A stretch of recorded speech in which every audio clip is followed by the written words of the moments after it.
Nobody told you it would cost this much. Not just money, I mean all of it. The money, yes, but also the sleep, the time, the mental load of being the only person responsible for every single decision, the cost of having nobody to tag in when you're running on empty, the cost of doing everything twice as hard to get half as far. I'm Nova, I'm a single mom. And today we're going to talk about something that doesn't get said enough. Being a single mom in America in 2026 is genuinely expensive in ways that go way beyond your rent and your grocery bill. And once you understand what you're actually up against, the real numbers, the real picture, something shifts. Because it stops feeling like your fault. And it starts feeling like a system problem that you can actually work around.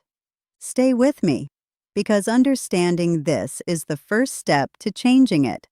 Here's what bothers me about most financial content for single moms.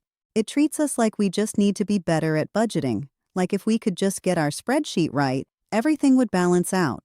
But nobody stops to say, wait, do you know what this woman is actually up against? Do you know what the real numbers look like for a single mom in America right now? Because when I looked at the actual data, I had to sit down. The median income for a single mom in the U.S. right now is around $34,000 a year. The median income for a married mother is $61,000. That's a $27,000 gap per year. And that's before you factor in that a two-income household splits expenses two ways and a single mom pays for everything alone. This is not a budgeting problem. This is a structural gap that is stacked against us from the start. And once you see it clearly, you can stop blaming yourself and start making smarter moves.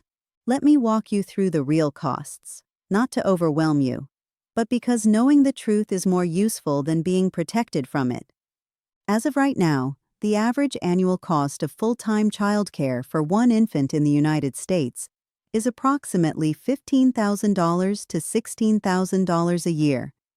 Check current numbers at childcareaware.org because they update this data regularly. Let that land for a second. That is more than the cost of 1 year of in-state public college tuition for one child, 1 year of childcare. And most single moms aren't paying that with two incomes. They're paying it alone, off one paycheck, after rent, after utilities, after groceries, after everything else. If you're paying for childcare and it feels like you're working just to pay someone else to watch your kids, you're not imagining that. For some income levels, the math genuinely barely works out. And that is not a reflection of your choices. That is a broken system.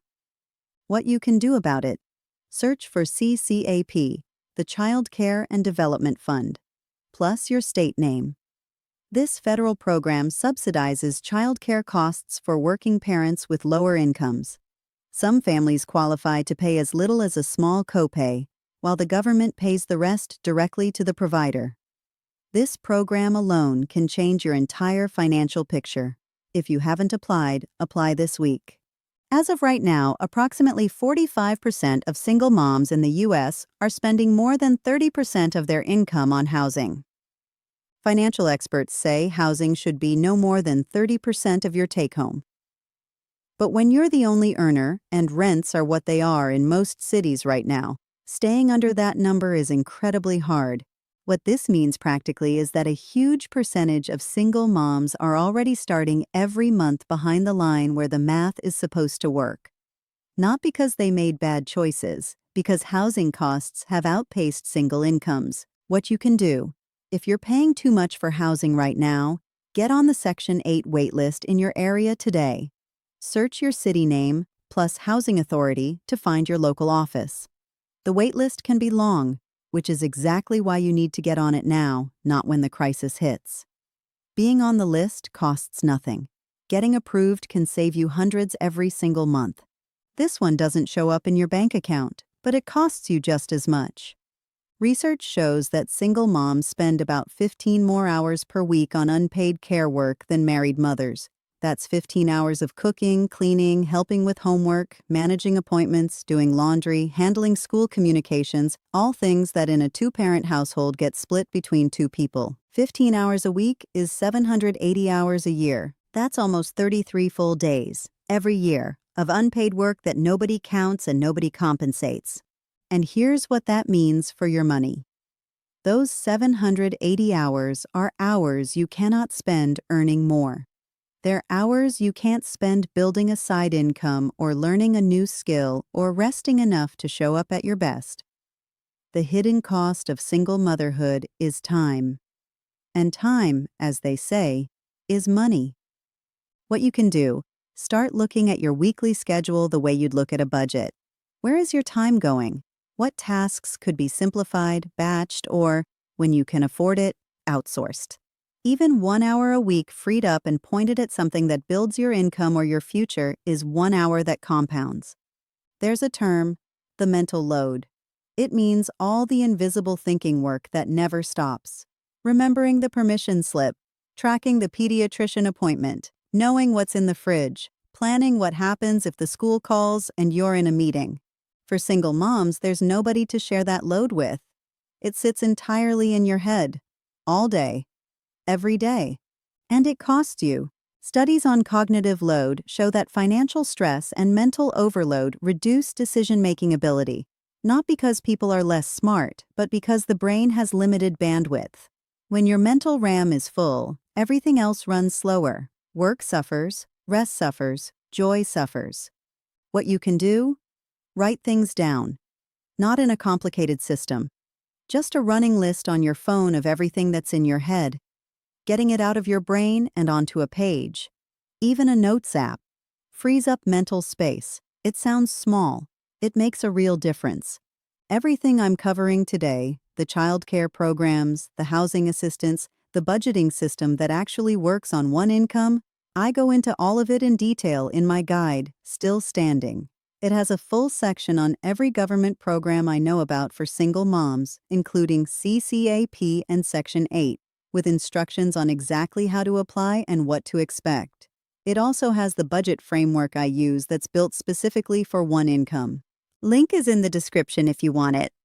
I want to name one more cost, and this one is the one we talk about least: the emotional cost. As of right now, research shows that single moms are 2.1 times more likely to be diagnosed with depression than married mothers.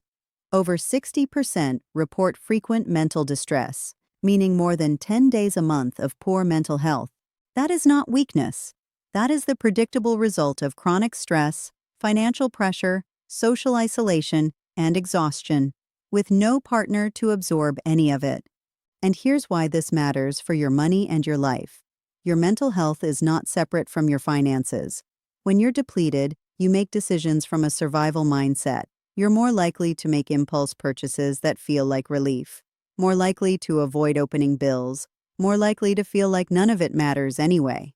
Taking care of your mental health is not a luxury. It is one of the highest return investments you can make in your financial future. If you're struggling, and the numbers say most of us are, please reach out.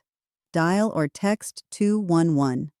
Ask about free or low-cost mental health services in your area. Many communities have sliding scale counseling. You don't have to white-knuckle this alone. I shared those numbers today not to make you feel worse. I shared them because I think a lot of single moms are walking around carrying this weight and secretly believing they're the problem. That if they were just smarter, more disciplined, more organized, things would be different. And I want you to know, the numbers say otherwise. You are up against a $27,000 income gap. You're managing childcare costs that rival college tuition. You're doing 780 extra hours of unpaid work every year. You're carrying a mental load that has no off switch. And you're doing it without the partner, the buffer, or the support system that most financial advice assumes you have. And you are still here. Still paying the bills as best you can. Still getting your kids to school. Still searching for answers. Still watching videos at night trying to figure out how to make it work. You are not behind. You are rebuilding. Under conditions that would break most people. The system is not designed for us. But we are more resourceful than the system counted on. And every single program you apply for, every dollar you redirect, every hour you protect, that is you refusing to let a broken system write your story. If you know another single mom who is blaming herself for her finances right now, please send her this video. Tell her to watch it before she beats herself up one more time. Because she needs to see the real picture. We all do. And leave me a comment. I want to know, which of these costs hit closest to home for you? The childcare, the housing, the mental load? Tell me. I read every single one, and your answer helps me make videos that actually help you. I'm Nova. The system wasn't built for us, but we were built for this. I'll see you in the next one.